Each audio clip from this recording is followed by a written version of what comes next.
본 방송은 iblog.com을 통해서 송출되고 있습니다. 미디어 플랫폼 iblog, iblog.com. 안녕하십니까. 내가 목사다. 김종현 목사입니다.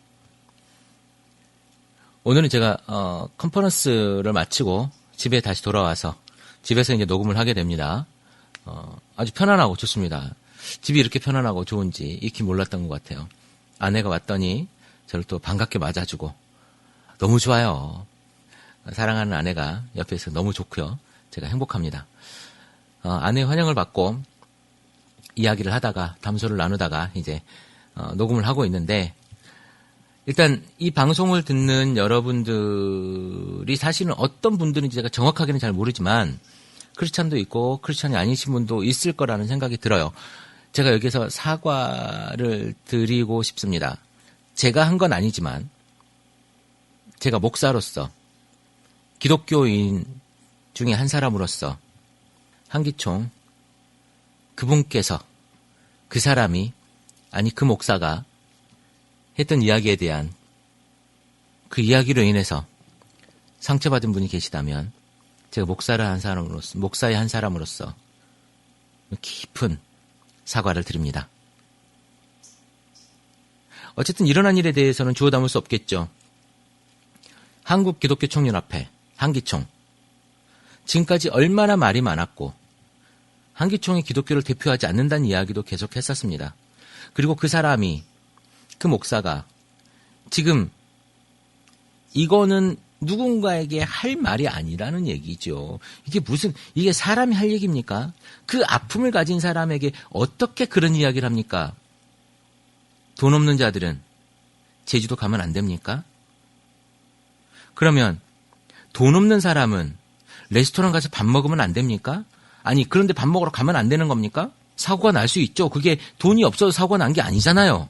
제주도 가는데 돈 없으면 제주도 가면 안 됩니까? 네, 좋습니다. 제가 예전에 유럽 배낭여행을 간 적이 있어요. 한 달 좀 넘게 유럽 배낭여행을 간 적이 있는데요. 자기가 몇 달 동안 돈을 모아가지고요, 휴가 내고 없는 돈에 내가 유럽 여행 가겠다고 온 직장인을 만났어요. 지금 얼마 전까지만 해도 저랑 이메일로 연락을 하고 지금 애 둘 낳은 아줌마가 됐어요. 그때 만났던 그 처녀가요. 여러분, 돈이 없으면 하면 안 됩니까? 돈 없으면 고생해서 유학 가면 안 됩니까? 어떻게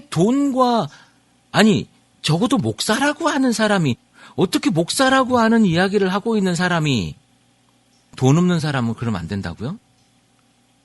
돈 없으면 설악산이나, 네, 좋습니다. 그래서 얼마 전에 경주에 오리엔테이션 갔던 그 사람들은 경주에서 그 체육관이 무너져가지고 죽었습니까? 그 친구들도 그럼 다 돈이 없어서 제주도 안 가고 거기 경주 갔다가 다 죽은 겁니까? 도대체 무슨 이야기를, 그게 무슨 논리입니까? 예수가 그렇게 하라고 가르쳤습니까? 도대체 그 교회는 어떤 교회입니까? 한국 사람들과 같이 호흡하는 목사입니까? 강남의 그 큰 교회의 그 담임 목사님은 미국 가서 아주 또 대단한 발언을 하고 오셨더군요. 그러니까 사람들이 개독교라고 해도 제가 부끄럽게 할 말이 없는 거예요. 당신들이 그렇게 이야기하고 다니니까, 당신들이 그런 행동을 하고 다니니까 내가, 이 젊은 목사가 어디 가도 할 말이 없는 거예요. 어디 가서 나한테 개독교라고 그래도, 얼마 전에 저한테 목내기라고 그러더라고요. 여기 아주 안티 댓글이었는데, 저한테 목내기, 기레기, 저는 처음 들어봤습니다. 목내기가 뭐야? 목사 쓰레기라네요. 기레기는 기독교 쓰레기라네요. 제가 이 얘기를 듣고도 분노하고 그 사람에게 뭐라고 하고 싶은 마음이 있는데요. 여러분들이 깔아놓은, 그 목사님네들 여러분들이 깔아놓은 그것 때문에 제가 이야기를 못하고 있는 거예요. 그냥 거기서 조용히 계시라니까요. 후배들을 좀 살게, 후배들이 건강하게 만들어 가려고 하고 노력하고 발버둥 치고 여기에서 이렇게 열심히 살아가는데, 여러분들이 그 앞에서 방해는 하지 말아줬으면 좋겠습니다. 잘난 목사님들, 그 대단한 목사님들, 이제 좀 조용히 계십시오. 좀 조용히 계셔 주세요. 이제 우리가 할 일을 우리가 하게요. 그게 보수고 기득권이 아니잖아요. 여러분 이제 좀 잠잠히 계셔주셨으면 좋겠어요. 거기에 또 한 표 받으려고 왔던 정치인이 또 있었다며요. 그것도 서울의 교육감 후보로 나오신 분이 그 자리에 참 대단들 하십니다. 그렇게 해서 그 자리 얻으면 좋습니까? 제가 지금 정치 이야기를 하는 게 아니에요. 이게 지금 우리 기독교의 현실이라니까요. 현 주소예요. 기독교의 현 주소. 지금의 이 목사님 그 발언하는 그분과 같은 그 사람 그 목사와 같은 이야기를 하고 있는 그 담론을 가지고 있는 그런 시각으로 보는 목사들이요. 천지예요. 제가 일례를 하나 드릴까요? 어제 제가 녹음을 했습니다. 뭐라고 녹음을 했냐면 기독교가 지금 매력이 없어서 매력 있는 다른 이단이나 이쪽에 가고 있다. 그래서 우리는 그 매력이 뭔지 연구해야 되고 그 매력 있는 교회가 될 수 있도록 그러니까 우리는 그 복음 없는 곳에도 그렇게 사람들이 가는데 복음이 있고 우리가 올바르고 우리가 바르다라고 우리 생각하고 이야기하고 있는 우리 독선제고 독단제라고 얘기해도 할 수 없습니다. 우리의 구원은 예수 그리스도밖에 없다라고 난 믿으니까. 근데 그 믿음을 가지고 있는 우리 기독교가 매력이 없어서 사람들이 다 이단으로 가고 천주교로 가고 불교로 가고 안 믿고 교인 수가 줄어들고 있다는 거예요. 이게 현상이잖아요. 그래서 제가 어제 진단한 것은 기독교가 지금 매력이 없어지고 있다. 그 매력에 대해서 고민하고 찾아보고 회복하자. 그 매력에 대해서 라고 이야기를 했었는데요. 연세 있는 목사님들 몇 분이 저보고 아주 불쾌하게 뭐라고 하더라고요. 어떻게 목사가 기독교가 매력이 없다라고 이야기를 하느냐. 아니 매력이 없는 게 현실이잖아요. 매력이 없으니까 교회 안에 자리에 사람들이 못 들어오고요. 그 못 들어오는 것 때문에 우리가 복음을 아무리 교회 안에서 이야기를 해도 그 못 들어오는 사람이 들을 수가 없죠. 왜? 그 사람들은요. 기독교나 불교나 천주교나요. 다 그냥 종교 하나만 믿으면 된다고 생각하는 사람들이에요. 그 중에 하나 골라가지고 자기가 좋아하는 곳에 간다니까요. 근데 그 중에 기독교는 매력이 없어서 교회에 안 오는 거예요. 옛날엔 왜 부흥이 됐는지 아십니까? 옛날에는 기독교가 매력이 있었거든요. 문화의 산실이었고요. 거기 가면 기타로 노래하는 걸 들을 수 있었어요. 거기 가면 문화의 산실이었고요. 거기 가면 연애를 할 수 있었고요. 거기 가면 재밌는 놀이가 있었어요. 거기 가면 하나의 커뮤니티가 있었단 말이에요. 세련된 커뮤니티. 피아노를 구경할 수 있었고 피아노 소리를 들을 수 있었단 말이에요. 피아노가 아닌 풍금 소리라도 들을 수 있는 곳이 거기였단 말입니다. 그래서 그런 문화 재밌잖아요. 그런 것 때문에 교회 갔다니까요. 그게 매력 아니었습니까? 교회 가면 언니 누나들이 있었고 오빠들이 있었고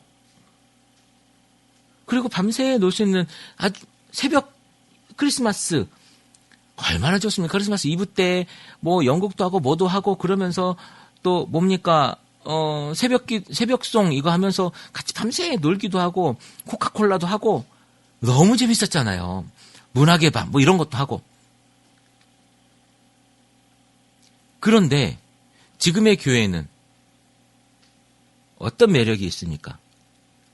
지금의 교회에 여러분들 어떤 매력이 있어서 사람들에게 오라고 할 수 있습니까? 와 보라라고 여러분들 사람들에게 어떻게 이야기할 수 있습니까? 내가 그렇게 매력이 없다라고 얘기했더니 나보고 나가랍니다.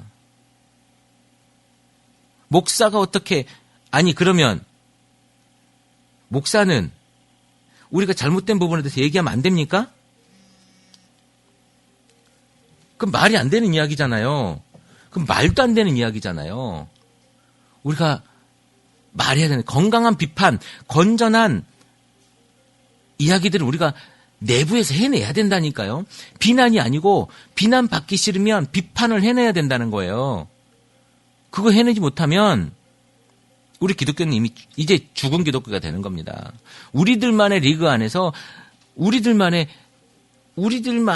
이야기들을 가지고 묻혀버리는 그런 사람들이 되는 거예요.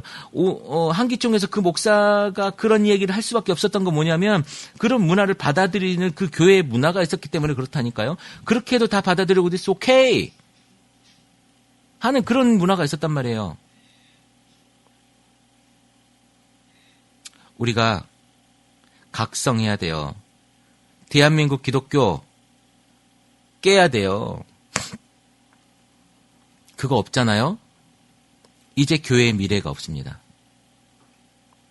제가 좀 안타깝지만 셀 컨퍼런스에 갔다 와서 제가 굉장히 크게 아프게 깨달은 부분이 있어요. 그러나 말씀드리진 않겠습니다. 그게 제가 다 모르는 부분일 수도 있기 때문에. 그러나 어떻게 보면 아주 그 많은 부분 제가 생각하고 있는 것이 맞을 거라는 생각이 들고 공감하는 부분도 있지만 어쨌든 공개적으로 말씀드리진 않겠습니다. 우리 기독교요. 이제 좌중합시다. 더 기도하고 더 엎드리고 더 우리를 돌아봐야 돼요. 우리가 무엇이 없는지. 보수? 진보? 이런 거 난 모른다니까요. 이런 거 난 몰라요. 사람을 살리고 사람들을 위로하고 사람들에게 내가 해줄 수 있는 것이 보수라면 난 보수가 될 거고요. 사람을 살리고 사람을 내가 잡아 일으키 세우고 그 사람에게 희망을 주는 것이 진보라면 난 진보라고요. 여러분들이 서는 자리가 어딥니까? 보수입니까? 진보입니까? 이게 아니라니까요. 사람을 살리는 자리가 당신이 서 있는 자리에서 얼마나 뭔가를 생각해 보라는 거예요. 거기에 가까이 가는 여러분들의 삶이 있어야 된다는 거예요. 이게 예수의 삶이잖아요. 살리는 삶. 이게 우리 교회가 서 있어야 될 자리라고요. 여러분은 지금 어디에 서 있습니까? 누가 봐도 부끄러운 자리에 서 있습니까? 아니면 예수 보기에 하나님 보시기에 건강한 자리에 서 있습니까? 오늘 한국 기독교를 세울 사람은 한국 교회를 건강하게 바로 잡을 사람은 바로 당신인데 그 당신이 지금 어디에 서 있는지 봐야 된다는 거예요. 그 매너리즘과 그 우월주의에 빠져있지 말고 주위를 둘러보고 당신이 지금 서 있는 자리를 선택하십시오. 어디에 있을지, 상처 주고 죽이는 자리에 서 있을지 아니면 예수처럼 내가 죽어 다른 사람을 살리는 자리에 서 있을지. 내가 목사다.